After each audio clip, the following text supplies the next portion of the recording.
AI సాంకేతిక వినియోగం ద్వారా ప్రభుత్వం పనితీరులో వేగం, సామర్థ్యం పెరుగుతుందని జిల్లా కలెక్టర్ కోయ శ్రీహర్ష తెలిపారు. ప్రతి అధికారి, సిబ్బంది ఆధునిక సాంకేతిక పరిజ్ఞానాన్ని అవలంబించి తమ పనిని మరింత సమర్థవంతంగా నిర్వహించాల్సిన అవసరం ఉందని పేర్కొన్నారు. శనివారం జిల్లాలో నిర్వహించిన ఏఐ శిక్షణ కార్యక్రమాల్లో జిల్లా కలెక్టర్ కోయ శ్రీహర్ష పాల్గొని ప్రారంభించారు.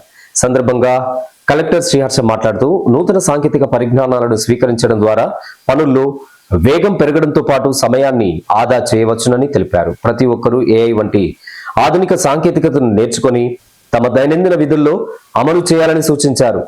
శిక్షణ కార్యక్రమాలను కేవలం హాజరు పరిమితం కాకుండా అందులో నేర్చుకున్నటువంటి విషయాలను పనిలో ప్రతిఫలింపజేయాలన్నారు. ప్రభుత్వ సేవలను మరింత పారదర్శకంగా, సమర్థవంతంగా అందించేందుకు సాంకేతిక పరిజ్ఞానం కీలక పాత్ర పోషిస్తుందని కలెక్టర్ పేర్కొన్నారు. ప్రజలకు త్వరితగతిన నాణ్యమైన సేవలను అందించే దిశగా అధికారులు కృషి చేయాలని ఆదేశించారు.